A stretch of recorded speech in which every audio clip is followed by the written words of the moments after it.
வாங்க குட்டி பசங்களா, வாங்க நம்ப கதைக்கு போலாம். இன்னைக்கு நம்ப என்ன கதைய பத்தி பார்க்க போறோம் அப்படின்னா, தெனாலிராமன் கதை தான். நம்ம எல்லாருக்கும் தெனாலிராமன் கதை பிடிக்கும் தானே? ஏன்னா அவருடைய கதை தான் நம்மள சிரிக்கவும் வைக்கும், சிந்திக்கவும் வைக்கும். வாங்க கதைக்குள்ள போலாம்.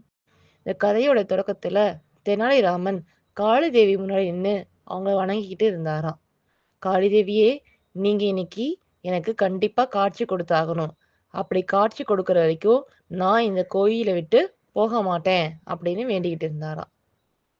அப்ப அந்த ஊர்ல பயங்கரமா மழை பெஞ்சுக்கிட்டு இருந்துச்சாம். அவர் அந்த கோயிலுக்குள்ள நின்னு சாமியவே கண்மூடி தியானம் செஞ்சுக்கிட்டு இருந்தாராம்.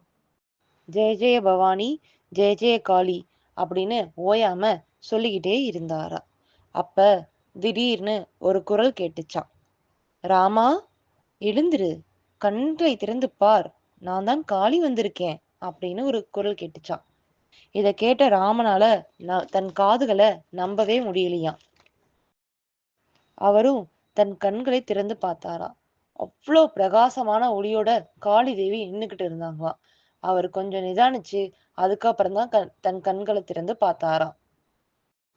கண்களை திறந்து பார்த்தா எதிரே காளி தேவி 1000 தலைகளுடையும் 2000 கனல் தெரிக்கும் கண்களுடையும் அகண்ட வாயுடையும் தொங்கப்பட்ட நாக்குடையும் ரத்தம் சொட்ட சொட்ட கைகள்ல சூலாயுதத்தை ஏந்திக்கிட்டு நின்னுகிட்டு இருந்தாங்களாம். இத பார்த்த ராமன் ஓஹோ அப்படின்னு சிரிச்சாராம். உடனே காளிக்கு கோவம் வந்துருச்சாம். என்ன ராமா, என்னை பார்த்து இப்படி சிரிக்கிற? நான் நினைச்சா என்ன ஆகும் தெரியுமா அப்படின்னு சொன்னாங்களாம். அதுக்கு ராமா, ஐயோ தேவியே, என்னை மன்னியுங்கள், நான் தவறான அர்த்தத்துடன் சிரிக்கவில்லை அப்படின்னு சொன்னாராம். அப்போது எதுக்கு சிரித்தாய் அப்படின்னு காளிதேவி கேட்டாங்களாம். அதுக்கு தெனாலிராமன் சொன்னாராம், எங்க எங்க எல்லாருக்கும் ஜலதோஷம் பிடிச்சா ஒரு தலை ஒரு மூக்கு வச்சிருக்கிற மனுஷங்க எங்களாலே தாங்க முடியலையே, 1000 தலை வச்சிருக்கிற உன்னால எப்படி அதை தாங்கிக்க முடியும்? இதை நினைக்கும் போதுதான் எனக்கு ரொம்ப சிரிப்பா வருது அப்படின்னு சொன்னாரா ராமன். இதை கேட்ட காளியும் அவ்வளவுதானா அப்படின்னு சொல்லி அவருடைய அறிவை நினைச்சு ரொம்ப பெருமைப்பட்டு சிரிச்சாங்களாம். அப்புறம் காளி தேவி, தெனாலிராமா, உனக்கு நான் ஒரு வரம் தருகிறேன், என்ன வேண்டும் கேள் என்று கேட்டாங்களாம். எனக்கு எதுவும் வேண்டாமா, நீங்க தரிசனம் தந்ததே போதும் அப்படின்னு ராமன் சொன்னாராம். சரி, நானே உனக்கு ஒரு வரம் தருகிறேன் அப்படின்னு சொல்லிட்டு அவங்களுடைய கைகளை நீட்டினாங்களாம். 2 கிண்ணம் வந்ததாம். ஒரு கிண்ணத்துல பாலும் ஒரு கிண்ணத்துல தேனும் இருந்துச்சாம்.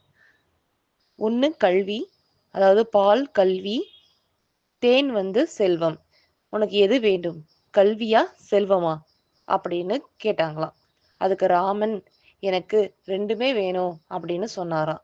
இல்லை ராமா, ஏதாவது ஒன்றை தான் நீ தேர்ந்தெடுக்க வேண்டும் அப்படின்னு சொன்னாங்களாம். அதுக்கு ராமன் சற்று நேரம் யோசித்து விட்டு பின்பு ஒரு கையில் இருந்த பாலை எடுத்து தேனில் கலந்தாராம். 2ம் ஒன்றென கலந்துச்சாம்.